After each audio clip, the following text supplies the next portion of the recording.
what made both of you or prompted each of you to get into the medical astrology realm? Do you want to go, Judith? You can go. Oh, I know you. Okay.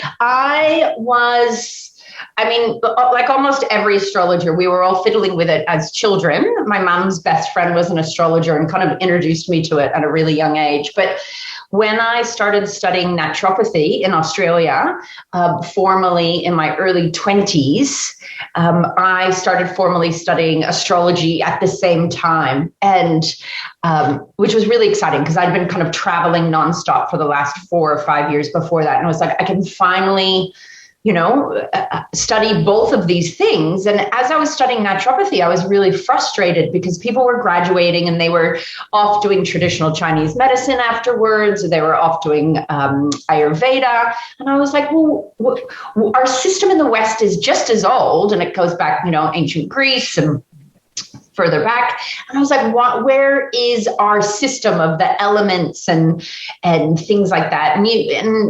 And at the same time, I was, you can see that the system was there with the humors and the temperaments, but we've just kind of thrown it all away. Even in natural medicine, we barely teach that these days. And studying medical astrology at the same time, I realized we had elemental theory. We had this humoral theory that I hadn't really been taught.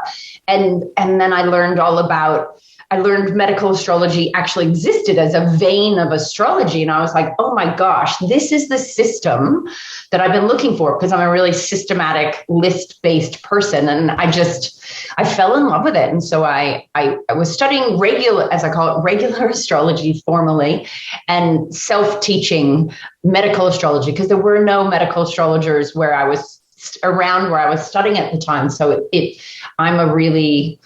the way I developed medical astrology in my head and how to use it was pretty much learning it and then applying it without a heck of a lot of guidance besides books. So that was a long time ago. That was the early 90s. Wow. Yeah. Well, I'm done, Judith. That's just fascinating. I've always wanted to know how you got into this. And well, my dad started showing me charts when I was about 3, and then he formally began apprenticing me when I was about 10. And it was all I was studying. I was into it. But then I was also fascinated with herbs. And by 11, I'm creeping around the park, finding little plants. And I didn't know there was such a thing as an herbalist, or as you say in Australia, a herbalist. Yes. A little different accent. And I didn't even know you could become one. There just weren't any. But I just kept studying it. But around me, all the people around me were blue collar. They were carpenters, they were printers, they were seamstresses. And I always very much admired people with skills, practical skills. And here I am studying astrology. And I kept thinking, how can this become practical? So I was always getting on the bus when I'm 10, 11, 12 and going downtown to the one metaphysical bookstore, Fritzie Armstrong's Metaphysical Town Hall. I love it. And I would be the only kid in there, and I'd stay there all day, and I would find these old little books, all of a sudden, vocational astrology, medical astrology, electional astrology. And I started training myself in this. Still, there's just nobody. Yeah. And so I just kept wanting to be a blue collar worker and an astrologer, but no one would teach me any skills because I was a girl.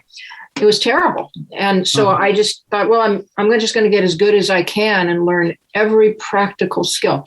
So I then got more and more into herbalism. And as time came along, realized you could be an herbalist, but that came late, and just kept developing my medical astrology skills. And one day someone said, well, why don't you write a book on that? And so I did. And but I wrote the first book, Medical Astrology, A Guide to Planetary Pathology. I wrote that literally in 8 days. I just sat down and it poured out. Just poured out, because I took 20 years and it just all came out at once. It was easy, that one. I love that book. Thank you. Now, you're known as a medical astrologer, Judith, but you come from a vast variety of backgrounds of astrology. Oh, yes. I had a whole little business called The Right Time for a long time, where I did people's timing for everything. and including fertility. And I also did many, many decades as a vocational astrologer and still practice that and so forth.